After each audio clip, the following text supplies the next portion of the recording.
வருகை குறித்து திரும்பி யோசிக்கும் போது எந்த விதத்திலே அவர் வருகையில எப்படியாக அவர் வரப்போகிறார், ஆமென், எப்படியாக வரப்போகிறார். ஹல்லேலூயா. How is he going to come and what will he be when he comes? ஹல்லேலூயா. எப்படி வருவார், என்னவாக வருவார்? எபிரேயர் புத்தகம் 9ஆம் அதிகாரம் எப்படியாக வரப்போகிறார், நாம் எப்படியாக இருக்க வேண்டும். How should we be? எபிரேயர் புத்தகம் 9ஆம் அதிகாரம் 28வது வசனத்தை வாசிக்கிறோம்.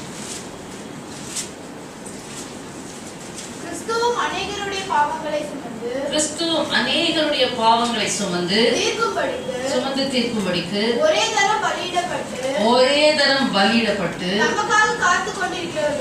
தமக்காக காத்து கொண்டிருக்கிறவர்களுக்கு ரட்சிப்பை அருளும்படி இரண்டாம் தரம் பாவம் இல்லாமல் தரிசனமாவார். So Christ was offered once to bear the sins of many. To those who are eagerly waiting for him. He will appear a second time. Apart from sin. For salvation. Hallelujah. இயேசு இரண்டாம் தரம் வரப்போகிறார். காத்திருக்கிறவர்களுக்கு ரட்சிப்பை அருளும்படி இரண்டாம் தரம் பாவம் இல்லாதவராக தரிசனமாகும். முதல் தரம் ரட்சிப்பு, இப்போ இரண்டாம் தரம் பாவம் இல்லாதவராக அவர் தமக்கு காத்திருக்கிறவர்களுக்காக ரட்சிப்பை அருளும்படி என்று சொன்னார். Completion of salvation. இப்ப ரட்சிக்கப்பட்டு கொண்டு இருக்கிறோம். ஆமென். அந்த முடிவு எப்போ, முடிவு வரையும் நிலைத்திருக்கவனே ரட்சிக்கப்படுவான். He who endures till the end shall be saved. So ஆண்டவர் இரண்டாம் தடவை எப்படியாக வெளிப்படுகிறார், பாவம் இல்லாதவராக அவர் வெளிப்படுகிறார். ஹல்லேலூயா. அவருக்கு காத்திருக்கிறவர்களுக்கு பாவம் இல்லாதவராக. அப்ப என்றால் என்ன அர்த்தம்? முதல் தடவை பாவத்தோடு வந்தாரா? இல்ல, பாவ மாம்சத்தின் சாயலிலே வந்தார். He came in the form of sinful flesh. ரோமர் 8ஆம் அதிகாரத்தில் இருக்கு. சோ இப்போ பாவம் இல்லாதவராக ரட்சிப்பை அருளும்படிக்கு, ரட்சிப்பை பூரணப்படுத்தும்படிக்கு அவர் வருகிறார். அவருக்கு காத்திருக்கிறவர்கள் எப்படி இருக்க வேண்டும்? அவருக்கு காத்திருக்கிறவர்கள் எப்படி இருக்க வேண்டும்? அவர் பாவம் இல்லாதவராக வருகிறார். காத்திருக்கிறவர்களும் பாவம் இல்லாமல் இருக்க வேண்டும். ஹல்லேலூயா. ஹல்லேலூயா. கர்த்தருடைய பரிசுத்த நாமத்துக்கு ஸ்தோத்திரம். பிசாசுடைய வஞ்சனை அது பரவாயில்ல, இது பரவாயில்ல, இயேசுக்கு தெரியும், இயேசுக்கு இல்லை, இயேசுக்கு தெரியும். எதுவாக இருந்தாலும் பாவத்தை உன்னிலிருந்து நீக்க தான் இயேசு வந்தார், பாவத்தை போக்க தான் இயேசு வந்தார். Remission of sin. Hallelujah. Without shedding of blood there is no remission of sin. ரத்தம் சிந்தல் இல்லாமல் பாவ நிவர்த்தி கிடையாது. பாவ நிவர்த்தி, ரிமிஷன் என்று சொன்னால் நிவர்த்தி. பாவம் நீங்கணும், அதுக்கு நீ ஒத்துழைப்பு கொடுக்கணும், இயேசுனுடைய உதவியை நாடணும். ஹல்லேலூயா. பரிசுத்தரின் உதவியை நாடணும். பாவம் இல்லாம வாழணும் நீ விரும்பணும். ஹல்லேலூயா. நீ வாஞ்சிக்கணும். கர்த்தரும் அதை விரும்புகிறார். ஹல்லேலூயா. அப்படிப்பட்டவங்க மனம் திரும்பணும். மனம் திரும்பும் போதுதான் அவர் பாவம் இல்லாத வாழ்க்கையை வாழ உதவி செய்வார். மாத்திரமல்ல, பாவம் இல்லாம வாழ்றதுக்கு பெரிய நாம நம்முடைய முயற்சி அல்ல, தேவனுடைய இரக்கம் முதலாவது. ஹல்லேலூயா. அவருடைய இரக்கத்துக்கு பாத்திரவான்களாய் இருக்க வேண்டும். அந்த இரக்கத்துக்கு பேர் தான் என்ன? கிருபை. ஹல்லேலூயா. அந்த கிருபையினாலதான் முதல்ல நம்மளுக்கு ரட்சிப்பை ஆரம்பிக்குது. By his grace we are saved. Amen. Till the end. அவர் வெளிப்படும் போது நமக்கு அளிக்கப்படும் கிருபை, அப்பவும் முடிவு வரைக்கும் ஒரு கிருபை இருக்கு. ஹல்லேலூயா. ஆரம்பமும் கிருபை தான் கிறிஸ்தவ வாழ்க்கையில, முடிக்கிறதும் கிருபை தான், நடுவுல ஓடுறதும் கிருபை தான். ஆமென். உங்க கிருபைதான் என்ன தாங்குகின்றது பாடின நிறைய பாயிண்ட் இருக்கு. ஆகையினால தேவ கிருபை, அவருடைய இரக்கம். ரோமர் 6ஆம் அதிகாரத்தில் நாம் வாசிக்கிறோம் அல்லவா, 13வது வசனத்துல, நீங்கள் கிருபைக்கு கீழ்பட்டு இருந்தா பாவம் உங்களை மேற்கொள்ளாது. கவனிக்கிறீங்களா? தயவுசெய்து இயேசு பாவம் இல்லாதவராக இரண்டாவது வரப்போகிறார். ஆனால் பிசாசு கொடுக்கிற வஞ்சனை, இது பரவாயில்ல அது பரவாயில்லன்னு சொல்லி அவன் உனக்குள்ளே இருக்கிறதுக்காக இடம் தேடுறான். உன்னாலலாம் முடியாது, பசுத்தமா இருக்க முடியாது, பாவம் இல்லாம வாழ முடியாது, அதெல்லாம் பொய், பிசாசனுடைய பொய். ஹல்லேலூயா. அவன் பொய்னும் பொய்க்கு பிதாவா இருக்கிறான். நீ விரும்பினால், நீ வாஞ்சித்தால் பரலோக வாழ்வு இயேசுக்காக நான் காத்திருக்கணும், பாவம் இல்லாதவரா வரப்போகிறார் என்கிற உணர்வு உனக்கு இருக்கும் என்றால் ஹல்லேலூயா, தேவ கிருபைக்கு அடங்கி இருப்பாய். ஆமென். தேவ கிருபைக்கு அடங்கி இருப்பாய், கீழ்பட்டு இருப்பாய். எல்லாமே அடங்கி இருந்தா தானே பாதுகாப்பு. வண்டி ஓட்டுகிறவர்கள், ரோட்ல வாகனங்கள் போகுது, டிராபிக் ரூல்ஸ்க்கு அடங்கி இருந்தா தானே பாதுகாப்பு. ஆமென். பிள்ளைங்க ஸ்கூல்ல அடங்கி இருந்தா தானே அவங்களுக்கு பாதுகாப்பு. பெற்றோருக்கு அடங்கி இருந்தா தானே வீட்டுக்குள்ளேயும் பாதுகாப்பு. ஹல்லேலூயா. எந்த அடங்கி இல்லாமல், கண்ட்ரோல் இல்லாமல் இருந்தா பாதுகாப்பு வருமா? ஏதோ நம்ம கொடுக்கப்பட்ட அதிகாரத்துக்கு அங்கங்கே அடங்கி இருந்தால்தான் ஒழுங்குக்காக, அத்து மீறாதபடிக்கு, எல்லைகளை மீறாதபடிக்கு. ஹல்லேலூயா. அதே போல தேவ கிருபைக்கு கீழ்பட்டு, ஆண்டவரே உங்க இரக்கத்துக்கு பாத்திரவானாய் மாற்றும், இரக்கத்துக்கு பாத்திரவாட்டியாய் மாற்றும். நீதியை நம்பி வாழ்ந்த பரிசேயரை ஆண்டவர் ரிஜெக்ட் பண்ணிட்டாரு. தேவ கிருபையை நம்பி வந்த பாவியை நீதிமான் ஆகிட்டார். ஆமென். So simple. அவ்வளவுதான். பாவம் இல்லாம வாழ்றது சிம்பிள் வே அதுதான். தேவ இரக்கத்தை நம்பி வாழ. ஆமென். நம்முடைய சுய நீதியை நம்பி வாழாம அவருடைய இரக்கத்தை நம்பி தாழ்மையா பணிவா எப்பவும் வாழ்ந்தார் உனக்கு ஆபத்து இல்லை. விழுகைக்கு முன்னானது மனவேட்டிமை. ஹல்லேலூயா. ஆகினால கிருபையை சார்ந்து கொள்ளுங்கள், பாவம் இல்லாத வாழ்க்கை வாழ. ஹல்லேலூயா. அப்படிப்பட்டவர்களுக்காக, காத்திருக்கிறவர்களுக்காக ரட்சிப்பை அருளும்படி அவர் பாவம் இல்லாதவராக தரிசனமாவார். ஆமென். ஹல்லேலூயா. கர்த்தருடைய பரிசுத்த நாமத்துக்கு ஸ்தோத்திரம். சூழ்நிற்கிற பாரம், நெருங்கியிருக்கிற பாவம் பல விதமாக சொல்லலாம். ஆனால் அருமையான சரியான ரட்சிப்பு உனக்கு இருக்கும் என்று சொன்னால், உண்மையிலே நீங்க சபைக்குள்ளே உங்களுக்கு கொடுக்கப்பட்ட கர்த்தருடைய அடைக்கலத்துக்குள்ளே, கிருபைக்குள்ளே கீழ்பட்டு அடங்கி இருக்கிற பிள்ளைகளுக்கு கண்டிப்பா பரிசுத்த ஜீவியம் சாத்தியம். ஆமென். பாவம் உன்னை மேற்கொள்ள முடியாது, பாவம் உனக்குள்ள வராது. சபைக்கு உண்மையா இல்லாம, ஊழியருக்கு உண்மையா இல்லாம திட்டுத்தனமாக இருதயங்கள் இருக்கும் என்று சொன்னால், இங்க வந்து போனாலும் பிரயோஜனம் இருக்காது, பரிசுத்தம் வராது. ஆமென். ஹல்லேலூயா. கர்த்தருடைய பரிசுத்த நாமத்திற்கு மகிமை உண்டாவதாக. அடுத்ததாக இயேசு எப்படி வருகிறார்? 1 பேதுரு புத்தகம் 5ஆம் அதிகாரம் 4வது வசனத்தை வாசிப்போம். 1 பேதுரு 5:4. அப்படி செய்தால் பிரதான மேய்ப்பர் வெளிப்படும் போது மகிமையுள்ள மாறாத கிரீடத்தை பெறுவீர்கள். இவர் அப்போஸ்தலனாகிய பேதுரு அந்த மேய்ப்பருக்கு எழுதுகிறார். ஆனால் நமக்கு இப்ப தேவை என்ன? பிரதான மேய்ப்பராய் வெளிப்படுவார். என்ன வெளிப்படுவார்? என்னவா வெளிப்படுவார்? பிரதான மேய்ப்பராய். ஆங்கிலத்தில் வாசிங்கம்மா. And when the chief shepherd appears, when the chief shepherd appears, you will receive the crown of glory. You will receive the crown of glory that does not fade away. That does not fade away. Hallelujah. When the chief shepherd, பிரதான மேய்ப்பராய் அவர் வெளிப்பட போகிறார். நாம் என்னவா இருக்கணும்? நாம் என்னவா இருக்கணும்?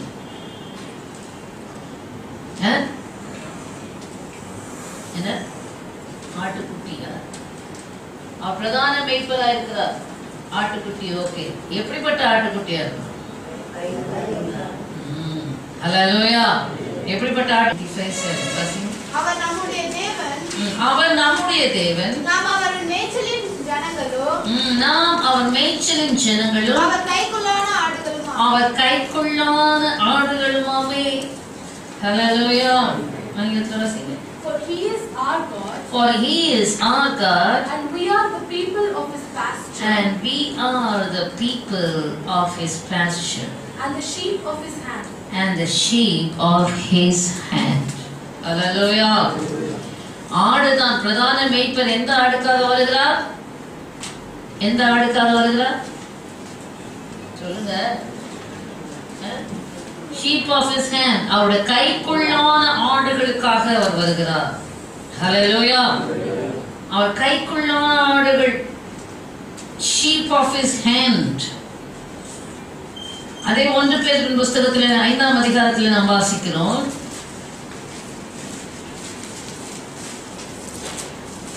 Hallelujah, glory to God.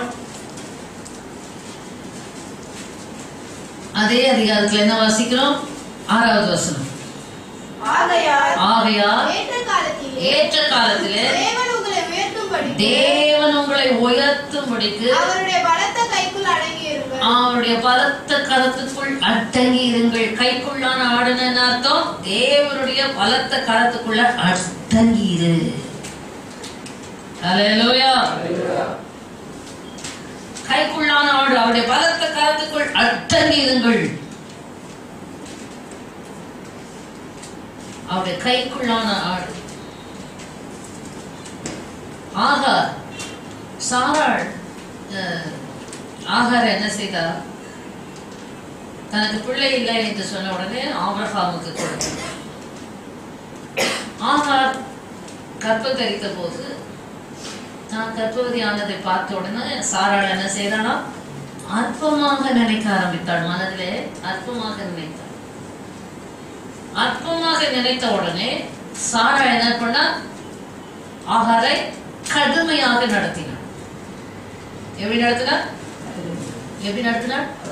கண்டிப்பாக கடுமையாக நடத்தினார். கடுமையாக நடத்தின உடனே ஆகார் என்ன செய்தார்? ஓடி போனாள் வனாந்திரத்துக்கு. அவன் வனாந்திரத்துக்கு ஓடி போன உடனே அங்க தேவதூதன் சந்திக்கிறான். சொல்ல நேரம் இல்லை, வாசிக்க நேரம் இல்லை, நீ வீட்டுல வாசிக்கிறான். தேவதூதன் சந்தித்து கேட்கிறான், ஆகாரே எங்கே போகிறாய்? எங்கே இருந்து வருகிறாய்? உடனே அவர் சொல்றான், நான் என் நாச்சியார் இடத்திலிருந்து நான் ஓடி போகிறேன். உடனே தேவதூதன் சொல்ற, நீ போய் அவள் கைக்குள் அடங்கி. ஹல்லேலூயா. ஆமென். 6வது அதிகாரம் ஆதியாகமம் 14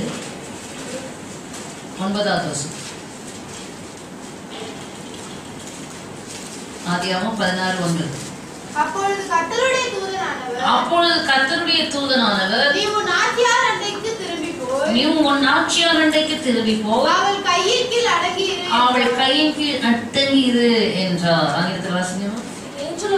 The angel of the Lord said to her, return to your mistress and submit yourself under her hand. Hallelujah. கையின் கீழ் அடங்கி இரு. எந்த பிரதான மேய்ப்பர் அவருடைய கைக்குள்ளான ஆடு அவருடைய பலத்த காத்துக்குள் அடங்கி இருக்கிறது என்றால் என்ன அர்த்தம்? இங்கே சாராளை பார்க்கிறோம். சாராள் தாராளமாக என்ன செய்கிறார்? மனப்பூர்வமாக ஆபிரகாமை ஆகாருக்கு கொடுத்து அவள் மூலமா ஒரு புள்ள வரும்னு எதிர்பார்த்தார். இந்த ஆகார் சாராளையே நிந்தித்து அவமதிக்கிற உடனே அவள் கடினமாய் நடத்தப்படுகிறாள். இந்த மாதிரி சபையில இன்றைக்கு உங்கள் மேல அன்பு வைத்து உங்களுக்கு இரக்கம் பாராட்டி கிறிஸ்துவின் அன்பை வெளிப்படுத்தி உங்களுக்கு நன்மையை செய்தா நன்மையை பெற்று பலப்பட்ட உடனே ஊழியக்காரரையே எதிர்க்கிறது, மனதில் நிந்திக்கிறது. ஊழியக்காரங்க கண்டிப்பா இருக்காங்க, கடினமா இருக்காங்கன்னு காரணம் அதுதான். உள்ளே ஆகார். ஹல்லேலூயா. உனக்குள்ளே அடிமைத்தனத்தின் ஆவி இருந்தா உன்னை கடினமாக நடக்கும். உன்னை சுதந்திரவாளியாக எண்ணி உன்னை சுதந்திரவாளியாக நடத்தி உனக்கு வேண்டிய சகல காரியங்களையும் கரிசனையோடு செய்தா நீ அடிமை பெண்ணாகிய ஆகாரை போல மனதில் நிந்திக்கிறதும் விரோதிக்கிறதும் எதிர்க்கிறதுமா இருந்தால் உன்னோட ட்ரீட்மெண்ட் எப்படிதான் இருக்கும்? கடினமாக இருக்கும். ஹல்லேலூயா. வீட்டில் உள்ள சுதந்திரவாளியை போல பிள்ளையை போல நடந்து கொண்டால் அதுக்கு ஏற்ற ட்ரீட்மெண்ட் தான் கிடைக்கும். ஆமென். Hallelujah. So it is not the problem with the servant of God, the problem is with the believers. Hallelujah. ஏதோ சும்மாலாம் எங்களுக்கு வேற போறது போகல, சும்மா கோபப்பட்டு இல்லை. உன்னுடைய ஜீவியத்தை ஆராய்ந்து பார். கைக்குள்ளான ஆடு போ, கடினமா நடத்துகிறான், ஓடி வரியா போ, அடங்கி இருக்கு. ஹல்லேலூயா. எபிரேயர் புத்தகம் 13ஆம் அதிகாரத்திலும் இன்னும் தெளிவாக இருக்கும். வாசித்து பாருங்கள். எபிரேயர் புத்தகம் ஊழியக்காரருக்கு அடங்கி கீழ்பட்டு நன்மைகளை கற்றுக்கொள்ள அவர்கள் தான் நல்லா ஈஸியா கற்று உருவாவாங்க அப்படிப்பட்ட ஆத்துமாக்கள். எபிரேயர் புத்தகம் 13ஆம் அதிகாரம் 17வது வசனம். உங்களை நடத்துகிறவர்கள் உங்கள் ஆத்துமாக்களுக்காக உத்தரவாதம் பண்ணுகிறவர்களாய் விழித்திருக்கிறவர்கள் ஆனபடியால் அவர்கள் துக்கத்தோடு அல்ல சந்தோஷத்தோடு அதை செய்யும்படி அவர்களுக்கு கீழ்ப்படிந்து அடங்குங்கள். அவர்கள் துக்கத்தோடு அப்படி செய்தால் அது உங்களுக்கு பிரயோஜனமா இருக்க மாட்டாது. பிரதான மேய்ப்பன் வரும்போது அது உங்களுக்கு பிரயோஜனப்படாது. ஆமென். ஆங்கிலத்தில் வாசிங்க. Obey those who rule over you. Obey those who rule over you and be submissive. For they watch out for your souls. As those who must give account. For as those who must give account. Let them do so with joy and not with grief. For that will be unprofitable for you. That will be unprofitable to you. ஊழியக்காரங்க துக்கத்தோட உங்களை நடத்தினால் அது உங்களுக்கு பிரயோஜனம் இல்லை, பலன் இல்லை. அல்லது பிரதான மேய்ப்பர் வரும்போது உங்களுக்கு பிரயோஜனமா இருக்காது.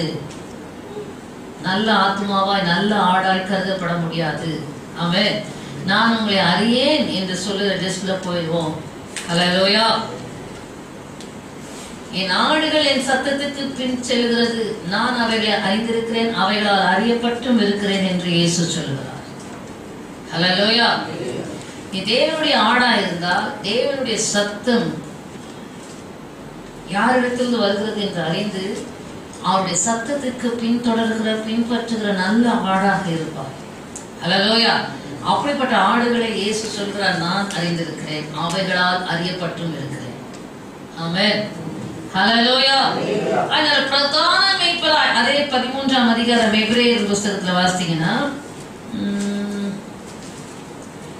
ஓ ஹல்லேலூயா, glory to God. 20வது வசனம் வாசிங்க. நித்திய உடன்படிக்கையின் இரத்தத்தினாலே ஆடுகளுடைய பெரிய மேய்ப்பரான நம்முடைய கர்த்தராகிய இயேசுவை மரித்தோரிலிருந்து ஏறி வர பண்ணின சமாதானத்தின் தேவன் இயேசு கிறிஸ்துவை கொண்டு தமக்கு முன்பாக பிரியமானதை உங்களை நடப்பித்து நீங்கள் தம்முடைய சித்தத்தின்படி செய்ய சகலவித நற்கிரியையிலும் சீர்பொருந்தினவர்கள் ஆக்குவாராக. அவருக்கு என்றென்றைக்கும் மகிமை உண்டாவதாக. ஆமென். ஹல்லேலூயா. இப்ப யாரு? Great shepherd. அந்த வாசிங்க. Now may the God of peace, who brought up our Lord Jesus Christ from the dead, that great shepherd. Hallelujah. பெரிய மேய்ப்பர் அவர் வரப்போறார். இங்க இருக்க சின்ன மேய்ப்பருக்கு நீங்க அடங்கி இருந்தா தானே. ஆமென். ஹல்லேலூயா. பெரிய மேய்ப்பராக வருகிறார். தேவ பிள்ளையே, நீ எப்படி இருக்கிறாய்? Are you the sheep of his hand? Sheep of his pasture? அவர் கைக்குள்ளான ஆடுதானா? அவர் கைக்குள்ளாக அடங்கி இருக்கிறாயா? அடக்கம் தேவை. இச்சை அடக்கம், கண்களின் இச்சை, மாம்சத்தின் இச்சை, ஜீவனத்தின் பெருமை அடக்கி, நாவ அடக்கம், கால் அடக்கம், மனதில் அடக்கம், சிந்தையில் அடக்கம். ஹல்லேலூயா. Oh hallelujah, glory to God. ஆகையால் ஊழியக்காரர் முன்னால் நாட்டாமை பண்ணுவதற்கல்ல, கர்த்தர் வைத்த ஒழுங்கின்படி. Hallelujah, glory to God.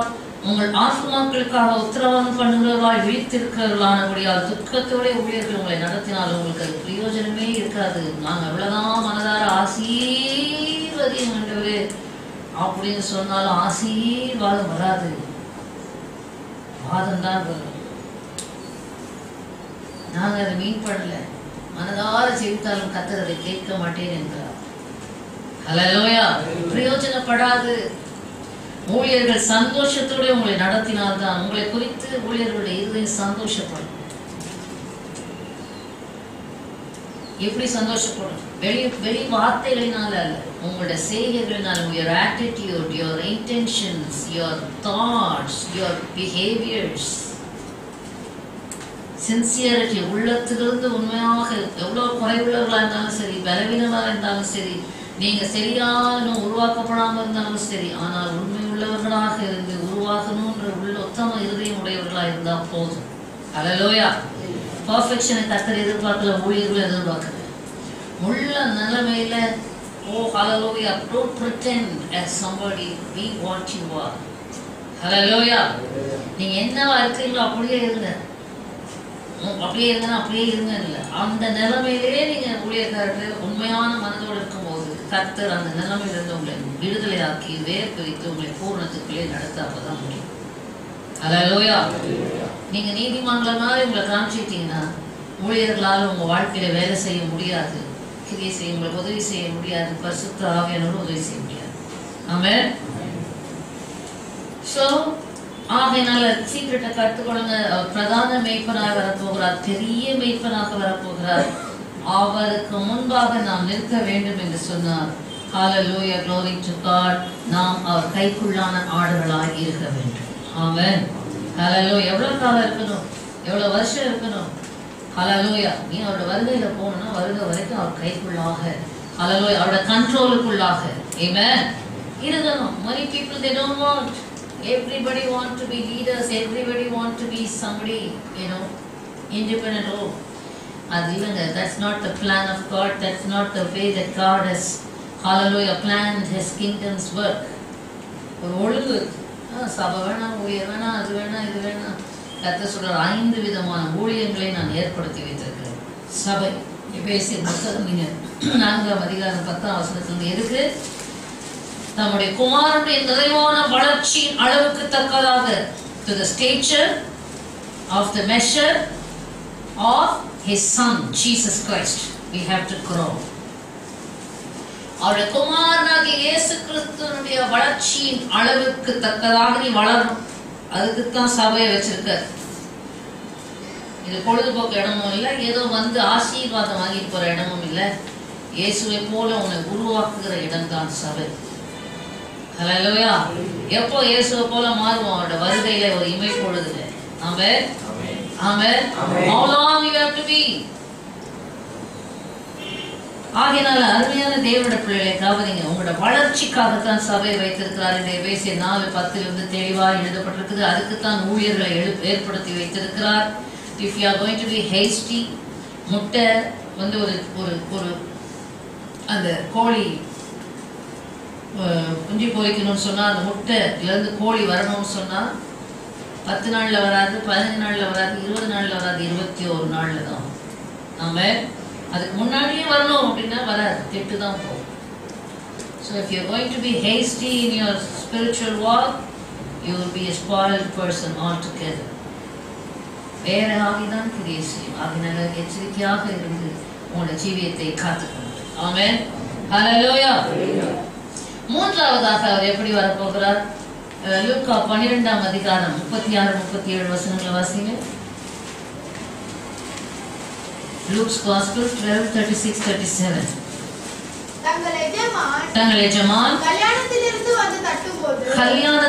வந்து தட்டும்போது உடனே அவருக்கு திறக்கும்படி எப்பொழுது வருவார் என்று காத்திருக்கிற மனுஷருக்கு ஒப்பாகவும் இருங்கள். எஜமான் வரும்போது விழித்திருக்கிறவர்களாக காணப்படுகிற ஊழியக்காரரே பாக்கியவான்கள். எஜமான் வரும்போது விழித்திருக்கிறவர்களாக காணப்படுகிற ஊழியக்காரர் பாக்கியவான்கள். மூன்றாவதாக அவர் எப்படி வராது? எஜமானாக வருகிறார். He is coming as a master. Hallelujah. சத்தத்தானமே ஹல்லேலூயா. மூன்றாவதாக அவர் எஜமானாக வருகிறார். கல்யாணத்திலிருந்து வந்து தட்டும்போது உடனே அவருக்கு திறக்கும்படி எப்பொழுது வருவா என்று காத்திருக்கிற மனுஷருக்கு. பாணி அப்படிதான். அஜித் பாஸ் வரும்போது தூரத்துல வருவதுக்கு முன்னாடியே ரெடியா இருக்கும், காதுலாம் நீட்டிட்டு ரெடியா இருக்கும். வந்த உடனே அதுக்கு ஒரு டான்ஸ் பார்க்கணுமே, ரவுண்ட் அடிச்சு டான்ஸ் அடிச்சு பயங்கர அட்டகாசம் பண்ணிக்கிட்டு இந்த டாக்ஸ், இந்த நாய்கள் பாருங்க தாங்க ஏன் எப்படி எப்படி ஆயத்தமா இருக்குது அப்படின்னு சொன்னா அதுங்க மைண்ட் எல்லாம் எங்கதான் இருக்குது, வேற வேலையே கிடையாது. அதுக்கு மைண்ட் எல்லாம் தன்னுடைய எஜமான் மேலேயே இருக்கிறதுனால தன் எஜமான் வரும் வேலையை அது அறிகிறது. என்று காத்திருக்கத்தக்கதாக இருக்கும் ஊழியக்காரர்கள் எப்பொழுது வருவார் என்று என்ன செய்கிறார்களா, அவருக்கு திறக்கும்படி எப்பொழுது வருவார் என்று காத்திருக்கிற மனுஷர்களாக இருக்க வேண்டும். எஜமான் என்று சொன்னால் அடுத்து நாம் எப்படி இருக்கணும், அவருக்கு அடிமைகளாக. ஆமென்.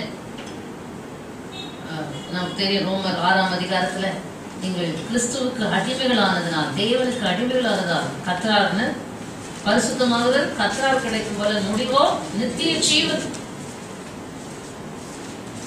அதனால தேவனுக்கு அடங்கி கீழ்பட்டிருக்கும் போது அவர் எஜமானாக நல்லா கவனிக்கணும். You don't become a master. Jesus should be your master. Hallelujah. எஜமான் வரும்போது விழித்திருக்கிறவர்களாக காணப்படுகிற முதலாவது காத்திருக்கிறவர்கள், இரண்டாவது விழித்திருக்கிறவர்கள். Those who wait for him, those who are watchful. கவனிக்கிறீங்களா? எஜமான் எப்போ வருவார் என்று தெரியாது. அதனால எப்போ வந்தாலும் ரெடியா இருக்கக்கூடியவர்களாக இருக்க வேண்டும். அதான் நான் சொன்னேன், மிருகஜீவனுடைய மைண்ட் எல்லாம் இது மேலதான் இருக்கு, தான் எஜமான் மேலேயே இருக்கிறது போல. 35வது அதிகாரம் சொல்லுது, உங்கள் அறைகள் கட்டப்பட்டதாகவும் உங்கள் விளக்குகள் எரிகிறதாகவும் இருக்கட்டும். அப்படின்றால் என்ன அர்த்தம், மனதின் அறையை கட்டு, இயேசு மேலேயே வை, இயேசு விட்டு லெஃப்ட் ரைட்டு போக. ஆமென். எங்க இருக்கணும் மைண்டு? வாகனம் ஓட்டுறீங்களோ, ரோட்ல நடக்கிறீங்களோ, வேலைக்கு போறீங்களோ, பள்ளிக்கூடம் போறீங்களோ, சரீரம் அதை செய்யட்டும். மைண்ட் எல்லாம், உங்க எண்ணம் எல்லாம், ஏக்கம் எல்லாம் உங்கள் மனதின் அறை கட்டப்பட்டதாக இருக்கட்டும். அப்படி என்றால் கண்ட்ரோல் அறை. மனமே நீ இஷ்டத்துக்கு அங்க எங்க நலையாத, தீட்டுப்படாத, அலர்ஜி. அது இப்படியும் அப்படியும் போறதுனால அசுத்த ஆவி வந்து தீட்டுப்பட்டு போயிருது. இயேசுக்குள்ளேயே ஒரு முகம் இருந்தா அசுத்தாவி வருமா, தீட்டுப்படுத்துமா? சான்ஸே இல்லை. Hallelujah. Just because you are wavering, you have a wavering mind. Your mind wavers. அருமையான தேவனுடைய பிள்ளைகளே, ஆகினால you have to practice. அதான் யோகாங்கிறாங்களே, மைண்டை எங்கேயும் அலையாம இங்க அங்க போகாம ஒரு நிலையாக வெறுமையாக்கி ரெடியா வச்சிருக்கணும். பெருக்கி ஜோடிக்கப்பட்டிருந்தா அவன் தன்னிலும் பொல்லாத 7 குழந்தை உள்ள உட்காந்து. ஹல்லேலூயா. ஏன் கிறிஸ்தவம் ஒழுங்கா இதெல்லாம் பிராக்டிஸ் பண்ணா இந்த யோகா இதெல்லாம் வருமா உலகத்துக்குள்ள? உன் மனதின் அதை கட்டி விளக்குகள் எரிகிறதுன்னா என்ன அர்த்தம்? உங்களோட ஆவி மனதின் அறை கட்டப்பட்டிருந்தாதான் உங்க ஆவியில தெளிவு. ஆமென். குழப்பம் இருக்காது. கலங்கல ஆவி இருக்கிறதுனாலதான் என்ன செய்யுது, குழப்பங்களும் கர்த்தர் மேல ஒரு பிடிப்பு இல்லாம இருக்கு. ஒரே முகமா போற நம்ம ஆவியில தெளிவு, ஷார்ப்னஸ் இருக்கும். ஹல்லேலூயா. நீ நேராக கரைப்புடை திரை இல்லாமல் ஓட்டத்தை ஓடுவாய். ஆமென். ஹல்லேலூயா. ஹல்லேலூயா. கர்த்தருடைய பரிசுத்த நாமத்துக்கு மகிமை உண்டாவதாக. அதனால அருமையான தேவனுடைய பிள்ளைகளை கவனிங்க, அறைகள் கட்டப்பட்டதாகவும் விளக்குகள் எரிகிறதாகவும் இருக்கட்டும். ஸோ அந்த காரியத்தில் நீங்கள் மனதை செலுத்தி உங்களுடைய இருதயத்தை நேராக்கி கர்த்தருக்குள்ளே ஒருமுகப்படுத்தி உங்களோட வாழ்க்கையை வாழ வேண்டியது அவசியமா இருக்கு. ஆமென். அதனால யோகா பிராக்டிஸ் வேண்டாம். You practice this applying your mind and heart and your spirit. உன் இருதயத்தை, உன் ஆவியை, உன் சிந்தையை அப்படி லெஃப்ட் வாங்கும்போது ரைட் வாங்கும்போது இயேசுவின் நாமத்தினால உன்னை இயேசுவுக்கு கீழ்படுத்து. ஆவியே, ஆமென், என் மனமே, என் சிந்தையே சொல்லுவீங்களா? எத்தனை பேர் சொல்ல போறீங்க? ஹல்லேலூயா. அப்படி ஆவி போகும்போது சிந்தை போகுது, இயேசு ரத்தம் கழுகாண்டவரே. உலக அப்படி தூசி தூக்கி போட்டு போயிடுவோம் ஆவியில, உன் மைண்ட்ல. இயேசு நாட்டில் பல வருஷம் இசப்பா உங்க ரத்தத்தால் கழுவும். உடனே இம்மீடியட். ஹல்லேலூயா. சில நேரம் அசுத்தமான மக்கள் நம்மளை பார்த்தாலும் சரி, இயேசுவே என்ற ரத்தத்தால் கழுவும் சொல்லணும். ஹல்லேலூயா. அதுக்குள்ள இருக்க அசுத்த ஆவி தீட்டுப்படுத்தும். பலருக்குள்ள இருக்க அசுத்த ஆவி ஏன்னா பிசாசுக்கு எரிச்சல், நீ பரிசுத்தமா இருக்கிறது அவனால சகிக்க முடியாது. நீ அசுத்தமா இருந்த வா நம்ம எல்லாம் ஒரே டீம் பண்ணிடுவோம். அல்லேலூயா. அதனால பல விதத்துல தீட்டுப்படுத்துகிற ஆவிகள் நீ உன்னுடைய ஆவி. அல்லேலூயா. அதனாலதான் இயேசு கூட பாருங்க மரிக்கும் போது என்ன சொன்னா, பிதாவே உங்களுடைய கைகளிலே என் ஆவியை ஒப்பு கொடுத்து. ஒவ்வொரு நாளும் உங்க ஆவியை ஆண்டுகிட்ட ஒப்பு கொடுங்க. உங்க ஆவியை சிந்தை ஆண்டுக்கு ஒப்பு கொடுங்க. அது வலது பக்கம் இடது பக்கம் போகும்போது அதை கட்டி இழுத்து இயேசுக்கு கீழ்படுத்துங்க. இயேசப்பா உங்க ரத்தத்தால கழுவுங்க நித்த நித்தம் சொல்லுங்க. ஆமென். ஹல்லேலூயா. நித்த நித்தம் சொல்லுங்க. ஏன்னா உலகத்துல இருக்கிறீங்க, பல தூசிகளும் விழலாம். நீங்க போகாட்டாலும் அது தேடி வந்து உங்க மேல விழும். இயேசுவின் ரத்தம் ஜெயம். இயேசுவின் ரத்தத்தால் என்னை கழுவுங்க. பரிசுத்த ஆவியினால் என்னை பாதுகாத்துக் கொள்ளுங்க. சொல்லு. சொல்லாம போனா என்ன ஆகும்? குப்பை சேர்ந்து சேர்ந்து சேர்ந்து சேர்ந்து அது ஹார்டன் ஆகி கத்தரை விட்டு பின்வாங்க செய்யும். செவிக்கு இஷ்டம் இல்லை, வேதவாசிக்கு இஷ்டம் இல்லை, சபைக்கு வர இஷ்டம் இல்லை, பின்வாங்குகிற ஆவி வந்து. ஹல்லேலூயா. ஆமென். அதனாலதான் சொல்றேன், திரும்ப திரும்ப சொல்றேன், எதையுமே கேர்லெஸ்ஸா எடுக்காதீங்க தேவ பிள்ளைங்க. ஹல்லேலூயா, glory to God. நித்த நித்தம் உன் மனதின் அறையை கட்டி விளக்குகள் எரிகிறதா இருக்கணும். அப்போஸ்தலனாகிய பேதுரு 1 பேதுரு புத்தகம் 1ஆம் அதிகாரம் 13ஆம் வசனத்துல தான் சொல்லுகிறார், மனதின் அறையை கட்டிக்கொண்டு தெளிந்த புத்தி உள்ளவர்களாக இருங்கள். எப்படிதானே சொல்றார்? வாசிங்க 1 பேதுரு 1. ஆகையால் நீங்கள் உங்கள் மனதின் அறையை கட்டிக்கொண்டு தெளிந்த புத்தி உள்ளவர்களாய் இருந்து இயேசு கிறிஸ்து வெளிப்படும் போது அழிக்கப்படும் கிருபையின் மேல் நம்பிக்கையா இருங்க. இயேசு வெளிப்படும் போது என்ன வேணும்? தெளிந்த புத்தி உள்ளவர்களாய் இருந்து மனதின் அறையை கட்டிக்கொண்டு தெளிந்த புத்தி உள்ளவர்களாய் இருந்து. மனம் அங்கங்க போதா? இயேசுவின் நாமத்திலே மனமே உன்னை கற்றேன், இயேசுக்குள்ளாக உன்னை கற்றேன், இயேசுக்குள்ளாக உன்னை கற்றேன்னு சொல்லு. ஆமென். எல்லா தூசிகளையும் இயேசுவின் ரத்தத்தால் அப்பப்போ கழுவி சுத்திகரிச்சுட்டே இருங்க. சேர்த்து வைக்காது போது கரை திரை குழையிலாம இருக்கும். ஆமென். ஹல்லேலூயா. Don't accumulate junk. God abhors. கர்த்தர் அருவருக்கிறார். ஹல்லேலூயா. ஆகையால் உங்கள் மனதின் அறையை கட்டிக்கொண்டு தெளிந்த புத்தி உள்ளவர்கள். ஆங்கிலத்தில் வாசிங்கம்மா.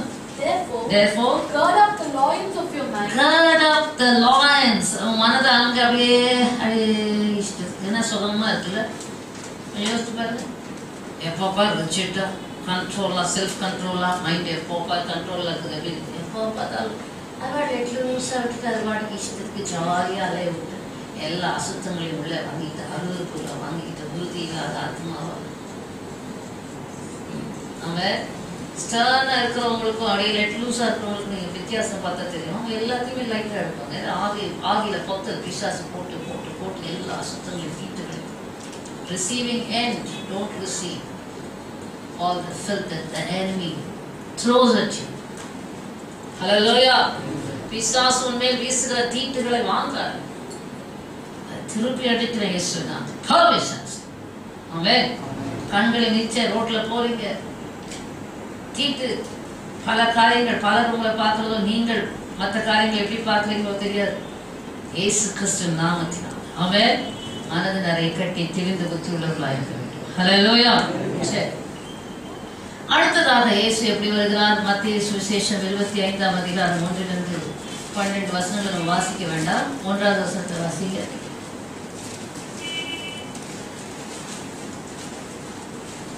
மத்தேயு 25:1. சீக்கிரம் எடுத்தவும் வேக வேகமா வாசிக்க. அப்பொழுது பரலோக ராஜ்யம் தங்கள் தீவெட்டிகளை பிடித்துக் கொண்டு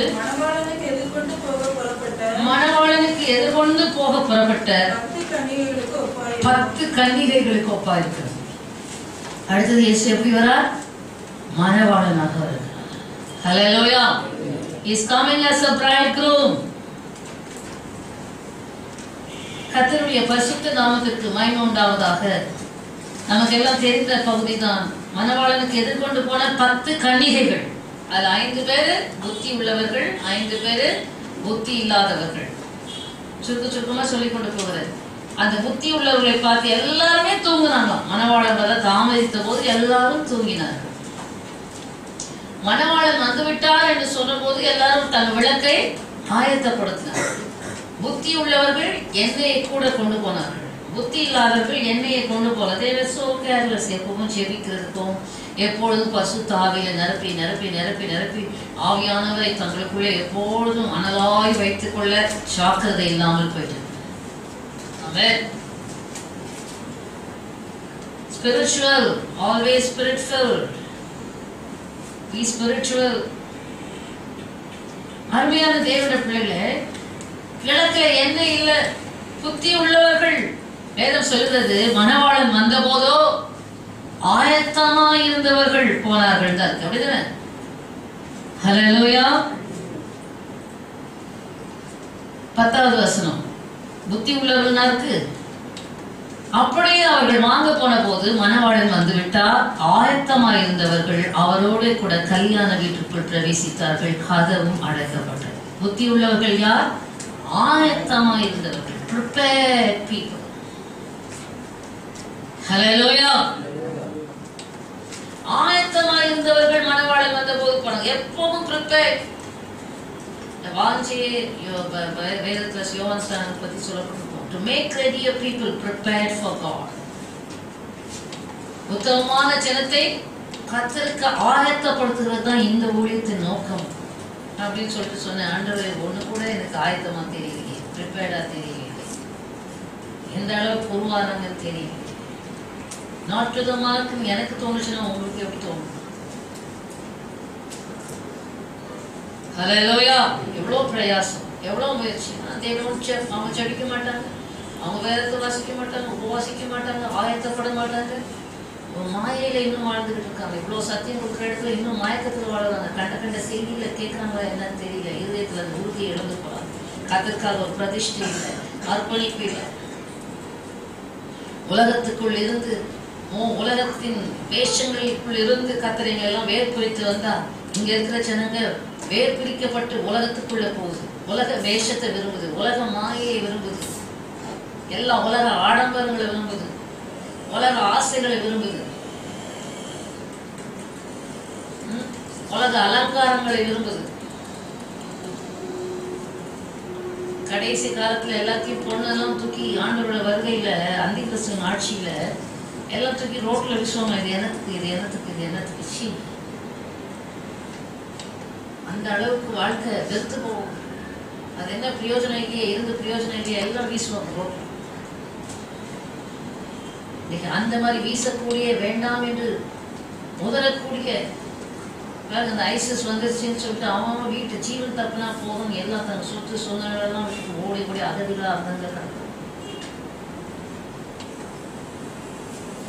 அப்படி கைவிடக்கூடிய ஒரு அற்பமான காரியத்திற்காக இச்சித்து மேன்மையான இயேசுவை இழக்கிற இந்த கூட்டம்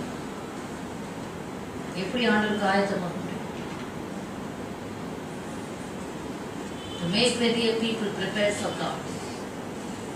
அந்த தரிசனத்தோட தான் சபை ஆரம்பித்தோம், அந்த தரிசனத்தோட தான் நடத்துகிறோம். அந்த தரிசனத்தோடு நீ இணைந்திருக்கிறாயா?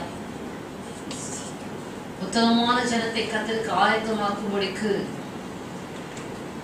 to make ready a people prepared for God. Hallelujah. How do you prepare yourself? கர்த்தருடைய வருகைக்கு என்று ஒவ்வொரு நாளும் உன்னை ஆயத்தப்படுத்துகிறாயா, தயார்படுத்துகிறாயா? மணவாளனை குறித்து சொல்லிக் கொண்டிருக்கோம். ஆனால் மணவாளன் வரும்போது ஆயத்தமா இருக்கிறவர்கள் தான் அந்த மணவாளனுடைய வருகையில உள்ளே பிரவேசிக்க முடியும். ஆயத்தம் இல்லாதவர்கள் கொஞ்சம் தான் டிலே ஆச்சு. நீங்க என்னாச்சு? கொஞ்சம் தான் டிலே.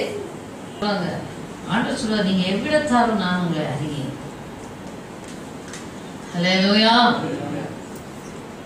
ஆகினால் அருமையான தேவனுடைய பிள்ளைகள், மணவாளன் வரும்போது ஆயத்தமாக இருக்கிறவர்கள் தான் போக முடியும். அந்த ஆயத்தமாக இருக்கிறவர்கள் எங்க இருக்க முடியும்? எங்க இருப்பார்கள்? எபேசியர் புத்தகம் 5ஆம் அதிகாரம் 22வது வசனம் வாசிங்க. ஹல்லேலூயா, glory to God. 27 கரைத்திரை முதலானவைகள் ஒன்றுமில்லாமல் பரிசுத்தமும் பிழையற்றதுமான மகிமையுள்ள சபையாக அதை தமக்கு முன் நிறுத்திக் கொள்வதற்கு தம்மை தாமே ஒப்புக் கொடுத்தார். ஹல்லேலூயா. இயேசு புருஷன் மனைவிக்குரிய காரியங்களை சொல்லிக்கொண்டே வந்து 25வது வசனம், புருஷர்களே உங்கள் மனைவியில் அன்பு கூறுங்கள், அப்படியே கிறிஸ்துவும் சபையிலே அன்பு கூர்ந்து. ஹல்லேலூயா. மணவாளன் மணவாட்டியாகிய சபை மேல் அன்பு கூர்ந்து அதை தண்ணீர் முழுக்கினால் சுத்திகரித்து பரிசுத்தமாக்கி கரை திரை முதலானவர்கள் ஒன்றுமில்லாமல் பரிசுத்தமும் பிழையற்றதுமான மகிமையுள்ள சபையாக தமக்கு முன்பாக நிறுத்துவதற்காகத்தான் அவர் ஒப்பு கொடுத்தார், தன்னை ஒப்பு கொடுத்தார், தன்னை ஒப்பு கொடுத்தார், ஜீவனை கொடுத்தார். ஹல்லேலூயா. இந்த சபையை களங்கமில்லாத நல்ல சபையை உருவாக்கத்தான் இயேசு தன் ஜீவனை கொடுத்து இந்த பூமிக்கு வந்தார். சபைகள் இந்த தரிசனத்தோடு தான் செயல்பட வேண்டும். இந்த தரிசனத்தோடு செயல்பட்டு இந்த தரிசனத்தோடு இணைகிற மக்கள் எல்லாம் சேரக்கூடியதுதான் தேவனுடைய சபை. எந்த தனிப்பட்ட இந்த சபை பெருசு, அந்த சபை பெருசு, எந்த சபையும் பெருசு கிடையாது. ஆமென். ஹல்லேலூயா. ஒவ்வொரு சபையிலிருந்தும் கர்த்தருடைய அந்த மணவாளனாகிய இயேசுவுக்கு தகுதியான அவர் என்னது, ஆட்டுக்குட்டி. நீ சர்ப்பமா இருக்கலாமா, நீ சிறுத்தையா இருக்கலாமா, நீ சிங்கமா இருக்கலாமா, அவர் ஆட்டுக்குட்டி என்றால் நீயும் ஆட்டுக்குட்டியாகத்தானே இருக்க வேண்டும். அவர் உன்னுடைய தன்மைகள் மாற வேண்டாமா? கரை திரை பிழை முதலானவர்கள் ஒன்றுமில்லாத மகிமையுள்ள சபையாக அதை தமக்கு முன் நிறுத்திக் கொள்வதற்காக அவர் தம்மை கொடுத்தார். ஹல்லேலூயா. இந்த பரம தரிசனத்தோடு இந்த ஹெவன்லி விஷனோடு நீ உன்னை இணைத்துக் கொள்ள வேண்டும். You have to enjoy yourself with a heavenly vision. இந்த தரிசனம் இல்லாம நம்ம சபைக்கு ஏதோ தானம் வரக்கூடாது. மகிமையுள்ள சபையாக தமக்கு முன்பாக நிறுத்த அவர் ஒப்பு கொடுத்தார் என்றால் நான் அந்த தரிசனத்துக்கு ஒத்துழைத்து அந்த தரிசனத்துக்குரியவனாய் நான் மாறுவேன். ஆமென். மணவாட்டின் சபையில போய் சேருவேன். மணவாட்டி சபை இந்த பூமியில இல்லை, எல்லா சபைகளிலிருந்தும் உருவாக்கப்பட்டவர்கள் மத்திய ஆகாயத்தில் போய் சேர்வார்கள். அதுதான் மணவாட்டி. எந்த அளவுக்கு கொடுக்கப்படுகிற செய்தியை கேட்டு உருவாகிறாயோ அந்த செய்தி தான் உன்னை கொண்டு போய் சேர்க்கும். அந்த செய்தி தான் உனக்கு கணக்கு கேட்கும். ஹல்லேலூயா. நியாயத்திற்கு நாளில் விசாரிக்கப்படுவாய். இயேசு எப்படியாய் வரப்போகிறார்? மத்தேயு சுவிசேஷம் 24ஆம் அதிகாரம் 43வது வசனம். ஜாமத்தில் வருவான் என்று வீட்டெஜமானன் அறிந்திருந்தால் அவன் விழித்திருந்து தன் வீட்டை கண்ணமிட ஒட்டான் என்று அறிவீர்கள். நீங்கள் நினையாத நாழிகையிலே மனுஷகுமாரன் வருவார். ஆதலால் நீங்களும் என்ன செய்யுங்க? ஆயத்தமாயிருங்கள். இங்க என்ன இருக்கு? விழித்திருந்து ஆயத்தமாயிருங்கள். திருடன் இன்னச்சாமத்தில் வருவான் என்று அறியாதபடினாலே எப்படி இருக்கணுமா? விழித்திருக்க வேண்டும். ஹல்லேலூயா. அதே போல நீங்களும் ஆயத்தமாயிருங்கள். 1 தெசலோனிக்கேயர் 5:2 அப்போஸ்தலனாகிய பவுல் சொல்றாரு, கர்த்தருடைய நாள் திருடன் வருகிற விதமாய் வரும். ஆமென். 2 பேதுரு 3:10 அப்போஸ்தலனாகிய பேதுரு சொல்றார், ஹல்லேலூயா, கர்த்தருடைய நாள் திருடன் வருகிற விதமாக வரும். ஆமென். இரவிலே திருடன் வருகிற விதமாய் வரும். வெளிப்படுத்தின விசேஷம் 16:15 ஆண்டவராகிய இயேசு கிறிஸ்து சொல்கிறார், இதோ நான் திருடனை போல வருகிறேன். ஆமென். Hallelujah. I come as a thief. திருடனை போலனா என்ன அர்த்தம்? திருடன் இந்த நேரத்தில், அதுதான் இயேசு கிளியரா சொல்றார், என்ன நேரத்தில் வருவான் என்று அறியாததுனால மனுஷகுமாரன் வரும் நாளையும் நாளிகையையும் ஆங்கிலத்தில் அது மட்டும் வாசிக்கணும். 24:43 44. Therefore, Matthews. You also be ready. You also be ready. For the Son of Man is coming. For the Son of Man is coming. At an hour you do not expect. At an hour that you do not expect. Hallelujah. கர்த்தருடைய பரிசுத்த நாமத்திற்கு மகிமை உண்டாவதாக. கர்த்தர் நல்லவர், அவர் கிருபை என்றும் உள்ளது. ஆகையால் எல்லா இடங்களையும் பார்க்கிறோம். ஆகையால் என்ன செய்யுங்க? வாசிங்கம்மா. That you do not expect. Watch therefore. Watch therefore. For you do not know. For you do not know. What hour your Lord is coming. What hour your Lord is coming. Hallelujah.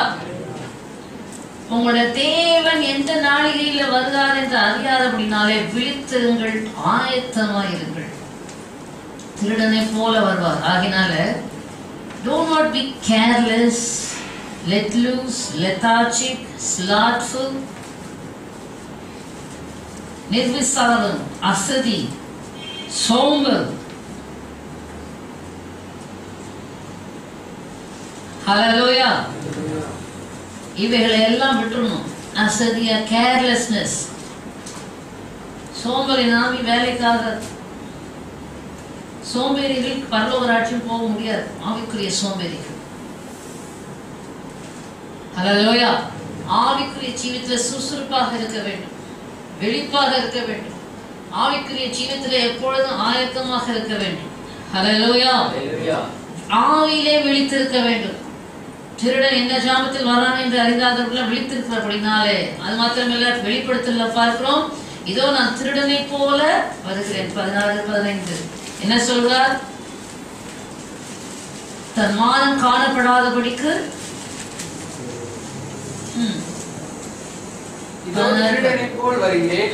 தன் மானம் காணப்படத்தக்கதாக நிர்வாணமாய் நடவாதபடிக்கு விழித்துக் கொண்டு தன் வஸ்திரங்களை காத்துக் கொள்கிறவன் பாக்கியவான். தன் வஸ்திரங்களை காத்துக் கொள்கிறவன் பாக்கியவான். திருடனை போல வருகிறேன் கர்த்தர் சொல்றார். ஆனா நான் வர்றதுக்கு முன்னாடி தன் மானம் காணப்படத்தக்கதாக நிர்வாணமா நடவாதபடிக்கு விழித்துக் கொண்டு தன் வஸ்திரங்களை, ஆவிக்குரிய வஸ்திரங்களை, ரட்சிப்பின் வஸ்திரங்களை, ஹல்லேலூயா.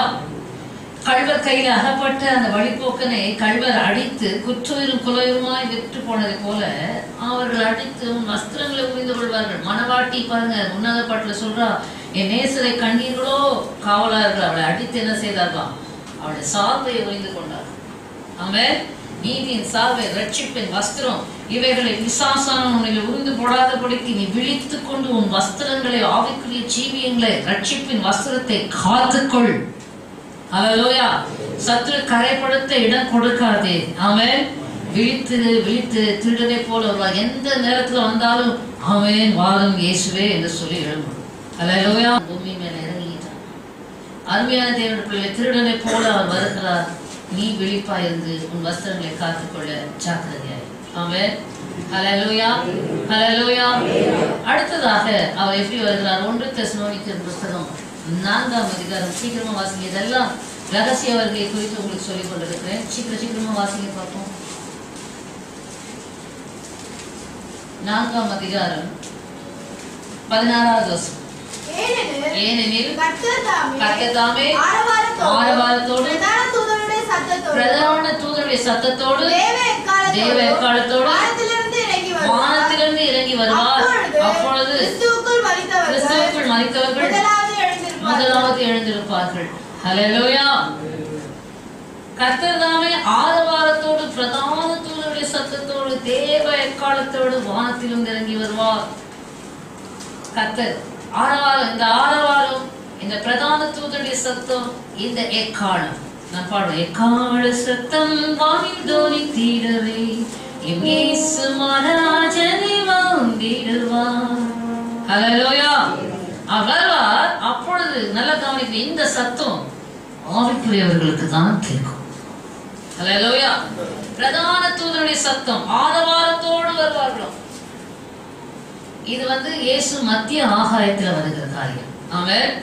ஹல்லேலூயா. இது ஒரே டிபேட். பகிரங்க வருகதான் இயேசு செகண்ட் கமிங், 2 கமிங் தான். 3வது ஒரு கமிங் எப்படி வரும்? இது ஒரு குழப்பம். நான் ஆதியெல்லாம் சொல்லிட்டு இருப்பேன், எந்த கமிங்கா இருந்தாலும் நீ ஆயத்தமே. ஹல்லேலூயா. இப்ப நான் சொல்றேன், இயேசு மத்திய ஆகாயத்தில் வருவார். ஏனென்றால் இங்கே அப்போஸ்தலர் போல் தெளிவாய் சொல்கிறார், உயிரோடு மரித்தவர்கள் முதலாவது எழுந்திருப்பார்கள், பின் உயிரோடு இருக்கும் நாமும் கர்த்தருக்கு எதிர்கொண்டு போக மேகங்கள் மேல் அவரோட கூட ஆகாயத்தில் எடுத்துக் கொள்ளப்படுவோம். ஆமென். Will be caught up in the air. கவனிக்கிறீங்களா?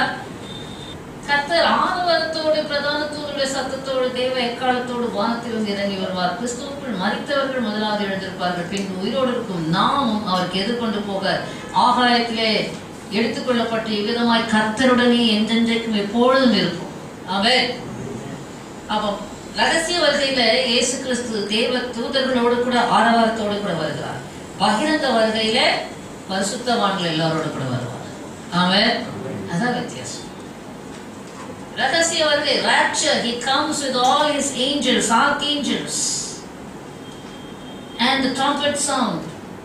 But பகிரங்க வருகையில அவர் சொல்லப்பட்டிருக்கிறது யூதாவின் புஸ்தகத்தில் இருக்கு இல்லையா? அவர் எப்படி வராரு? Jude 15ஆம் வசனம். தமக்கு விரோதமாய் அவபக்தியுள்ள பாவிகள் பேசின கடின வார்த்தைகள் எல்லாவற்றின் நிமித்தம் அவர்களை கண்டிக்கிறதுக்கு ஆயிரமான பரிசுத்தவான்களோடு கர்த்தர் வருகிறார். ஹல்லேலூயா. Open coming of the Lord. ஆகினால் அருமையான தேவனுடைய பிள்ளைகளை கவனிங்க. இப்ப என்ன செய்யணும்? அவர் வருகிறார். பிரதான தூதரோடு தேவ தூதர்களோடு இறங்கி வரும்போது மரித்தவர்களாக இருந்தால் முதலாக எழுந்திருப்போம். ஆமென். அது எப்படி மரித்திருக்கணும்? கிறிஸ்துவுக்குள் மரிக்கிறவர்கள் பாக்கியவான். ஹல்லேலூயா. பின்பு உயிரோடு இருக்கும் நாம் அவருக்கு எதிர்கொண்டு போக மேகங்கள் மேல் அவரோடு கூட ஆகாயத்தில் எடுத்துக் கொள்ளப்பட்டு. ஆமென். எப்போ எப்படி எடுத்துக்கொள்ளப்படலாம்? என்ன எனர்ஜி நமக்கு தேவை? What energy do we need for us to be caught up in the air? PBSல படிச்சத பாடுனாங்க. ஒய் என்று பறந்திடும், புஷ் என்று பறந்திடும் ராக்கெட், ஒய் என்று பறந்திடும் மேகங்கள், கீழ் பறந்திடும் பறவை, சைலண்டா பறந்திடுவே. 1 யோவான் 3ஆம் அதிகாரம். நானும் பறந்துடுவேன், சைலண்டா பறந்துடுவேன். இங்கே 1 யோவான் 3ஆம் அதிகாரம் 2வது வசனம். பிரியமானவர்களே, இப்பொழுது தேவனுடைய பிள்ளைகளாக இருக்கிறோம், இனி எவ்விதமாக இருப்போம் என்று இன்னும் வெளிப்படவில்லை. ஆகிலும் அவர் வெளிப்படும் போது அவர் இருக்கிற வண்ணமாக நாம் அவரை தரிசிப்பதினால் அவருக்கு ஒப்பாக இருப்போம் என்று அறிந்திருக்கிறோம். Amen. Hallelujah. Yeah. Now we are the children of God. Beloved, now we are the children of God. And it has not been yet revealed. It has not been yet revealed What we shall be. what we shall be. But we know that. But we know that when He is revealed. when He is revealed, We shall be like Him. we shall be like Him. For we shall see. We shall see Him as He is. as He is. We shall be like Him. Hello. நானும் பறந்திடுவேன், சைலண்டா பறந்துடுவேன். நல்லாதான் இருக்கு பாட. அவர் வரும்போது அவர் இருக்கிற வண்ணமாக நாம் அவரை தரிசிப்பதனால் அவருக்கு ஒப்பா இருப்போம் என்று அறிந்திருக்கும். அவருக்கு ஒப்பா இயேசுவை போல. ஹல்லேலூயா. இந்த யோகா கிளாஸுக்கு அப்படிதான் அந்த SMS அனுப்பிச்சாங்க. You practice yoga and you will it will work on your soul, mind and body. என்னமோ போட்டான். எனக்கு ஒரே கோவம் ஏறி அங்கே அனுப்பலான்னா அவங்களுக்கு போகல. சரி, அந்த கோவத்தை எல்லாருக்கும் அனுப்பிச்சு விட்டேன். Practice Jesus. It works on your soul, body, spirit and mind and for the life on the earth and life eternal. Hallelujah. உடனே பயங்கர எஃபெக்ட். அதில் யார் நம்பர் இருக்கோ எல்லாத்துக்கும் போயிடுச்சு போல. இந்துஸ், நான் கிறிஸ்டியன்ஸ் எல்லாத்துக்கும் போயிடுச்சு போல. செலக்ட் ஆள் போட்டேன், எல்லாம் போயிடுச்சு. ஆகினால கவனிங்க, பிராக்டிஸ் ஜீசஸ். உங்க வாழ்க்கையில, அன்றாட வாழ்க்கையில எல்லா விதமான ஈகோயிசம், ஸ்பிரிச்சுவலிஸ் எல்லாத்தையும், கௌரவ பிரச்சனை, இது எல்லாம் குப்பை தொட்டி தூக்கி தூர போட்டுட்டு ஒவ்வொரு நாளும் இயேசுவை போல நட, இயேசுவை போல பேசு, இயேசுவை போல பாரு, இயேசுவை போல சிந்தி, இயேசுவை போல செயல்படு. ஆமென். ஹல்லேலூயா. வருகிறார். பிரதான தூதனுடைய சத்தத்தோடு ஆரவாரத்தோடு வருகிறார். மத்திய ஆகாயத்துல வருகிறார். நீ பறக்கணும்னா இயேசுவை போல மாறினா தான் பறக்க முடியும். இந்த உலக பாரம் இல்லாவிட்டால் உன்னை இழுத்து கீழே கிளைம் போன. He belongs to me. Hallelujah. It's not a joke. Don't take it easy. Don't take light. Don't take it like கிறிஸ்தவ வாழ்க்கை என்றால் சீரியஸா உண்டு. உலகத்தா போயிடு இல்லையா? கிறிஸ்தவனாங்க உலகத்திலிருந்து வேறு பிரிஞ்சு வா. ஹல்லேலூயா. இந்த 2 கேட்டான இருக்கா, ரொம்ப ஆபத்து. ஹல்லேலூயா. வந்துட்டீங்களா? இயேசுக்காக நித்தியமான இட்டாளர் நிரந்தரமான ஒரு வாழ்க்கையை எனக்கு கர்த்தருக்கு வாக்கு கொடுத்திருக்கிறாரு. அதை நான் இழக்க முடியுமா? ஹல்லேலூயா. அந்த அநித்தியமான பாவ சந்தோஷத்துக்காக, அநித்தியமான உலகத்துக்காக, அழிந்து போகிற இந்த உலகத்தை நம்பி, அரசனை நம்பி புருஷனை கைவிடாது.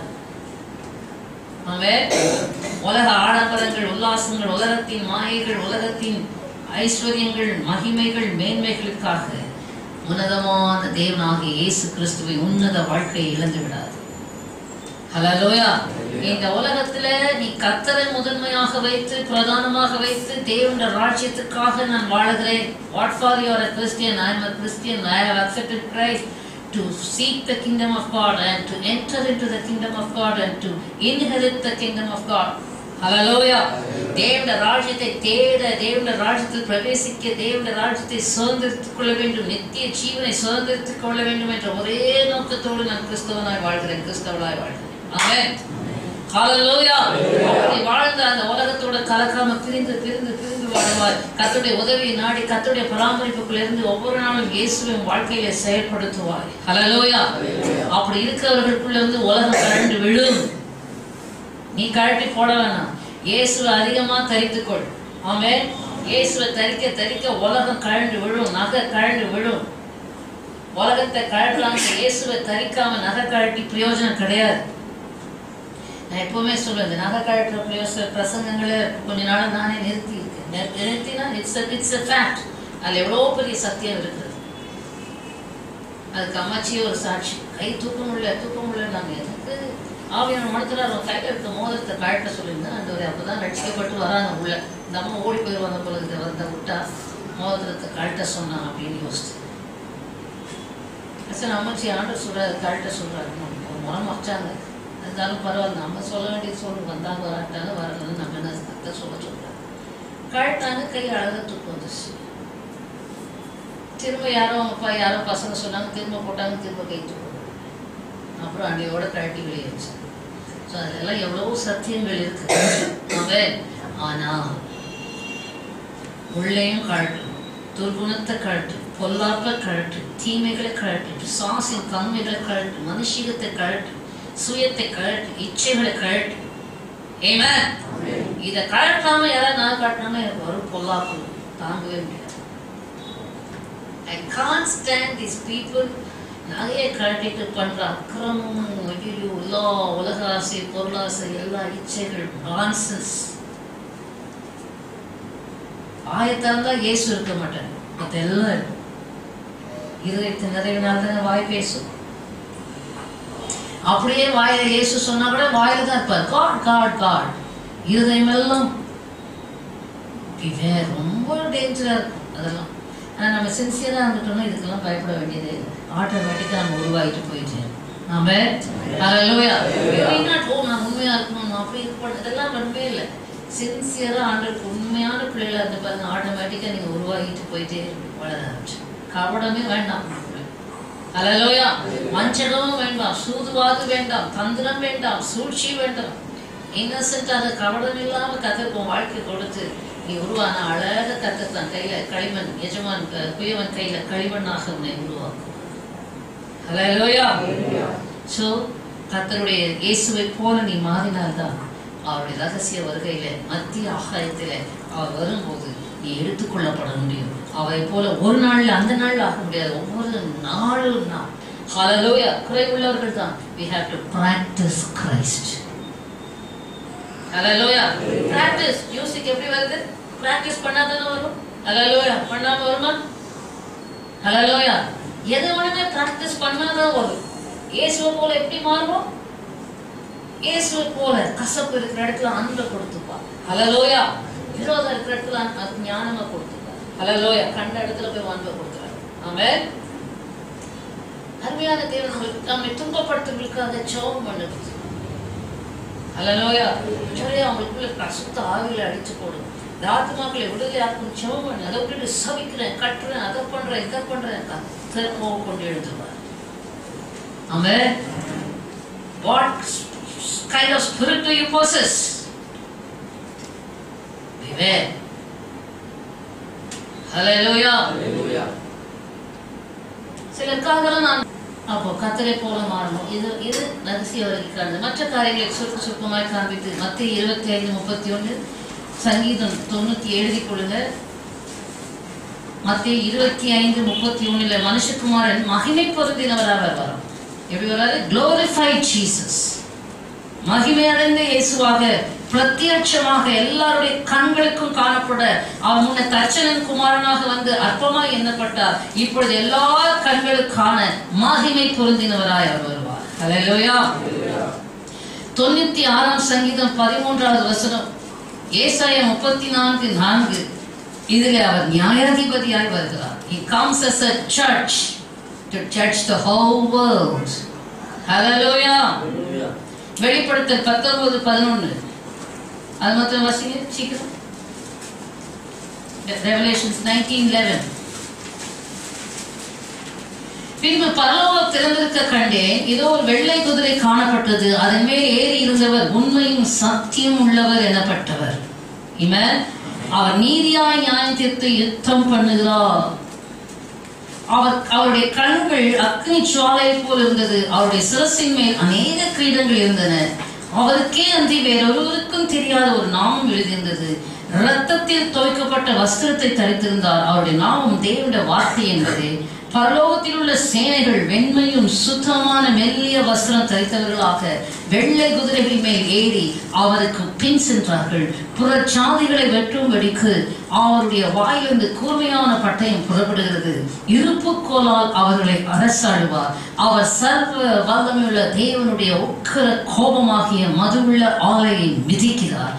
ராஜாதி ராஜா கர்த்தாதி கர்த்தா எனும் நாமம் அவருடைய வஸ்திரத்தின் மேலும் அவருடைய தொடையின் மேலும் எழுதப்பட்டிருந்தது. ஆமென். எப்படியாவது வருகிறார்? ராஜாதி ராஜா கர்த்தாதி கர்த்தர். ஆமென். King of kings and Lord of lords. உலகத்தை நியாயம் தீர்க்க வருகிறார். அவபக்தி உள்ளவர்களை நியாயம் தீர்க்க வருகிறார். யூதாவிலே நாம் வாசித்தது போல அவபக்தி உள்ள பாவிகள் பேசின கடினமான வார்த்தைகளை கண்டிக்கும்படி வருகிறார். ஹல்லேலூயா. அவபக்திகள் பேசின கடினமான வார்த்தைகளையும் அவர்களை கண்டிக்கிறதற்கும், அந்த வார்த்தைகள் நிமித்தம் இன்னைக்கு என்ன வேணா பேசிடலாம், வார்த்தையை எல்லாத்தையும் கண்டிக்கிறதுக்கு ஆயிரமான பரிசுத்தவான்களோடு கூட கர்த்தர் வருகிறார். அவரோடு கூட நாமும் வருவோம். ஹல்லேலூயா. எத்தனை பேர் விசுவாசிக்கிறீங்க? ஹல்லேலூயா. Praise the Lord. Glory to God.